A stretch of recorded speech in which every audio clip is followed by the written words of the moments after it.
భరత్ గారు, నేను మీ యూట్యూబ్ ఛానల్లో ఒక వీడియో చూసా, అది చాలా వైరల్ అయింది.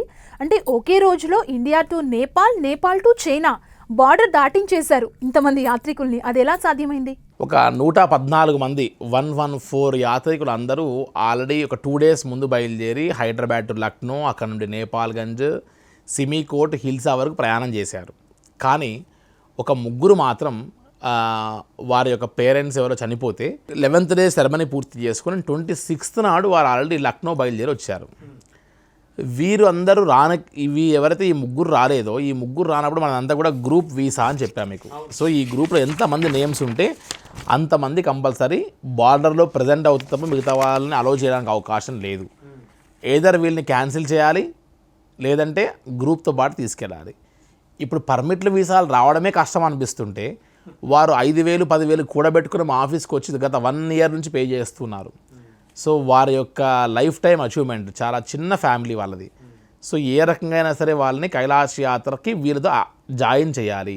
కానీ ఇంతమందిని కైలాష్ యాత్రకు సంబంధించిన వారిని బార్డర్ దగ్గర ఆపకూడదు అనే మెయిన్ ఇంటెన్షన్తో వెంటనే లక్నో వరకు వాళ్ళు 9:30 to 10 వరకు ఫ్లైట్ ల్యాండ్ అవ్వగానే వెంటనే అక్కడ నుండి ఒక కారులో బిస్కెట్స్, వాటర్ అన్ని బ్యాకప్ చేసి నేపాల్గంజ్ అంటే బార్డర్, రుపేడియా బార్డర్ వరకు తీసుకొచ్చి దాంట్లో ఒక ఎన్ఆర్ఐ కస్టమర్ ఉన్నారు, ఇద్దరు ఇండియన్స్ ఉన్నారు.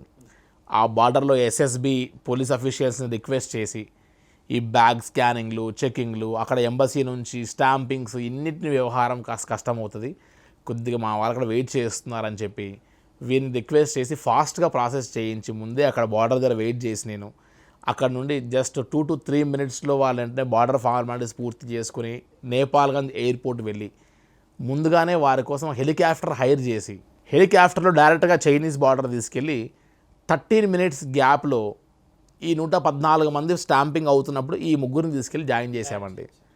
సో ఫీల్డ్ మీద మనకు పట్టుండి ఎలా మనం ఆపరేషనల్ థింగ్స్ చేయాలి అనేటువంటిది మనకు తెలిసి ఉంటే కొద్దిగా డబ్బు విషయంలో లిబరల్గా ఉండి ఈ గ్రూప్లో మనం సంపాదించకపోయినా పర్వాలేదు, కానీ గ్రూప్ సాటిస్ఫై అవ్వాలి. లైఫ్ టైం అచీవ్మెంట్ లాంటి కైలాష్ యాత్రకి ఒక లైఫ్ టైం మెమొరీగా ఉండేట్టుగా మనం చేయాలనుకున్నప్పుడు ఇటువంటి సాహసాలు చాలా చేశామండి.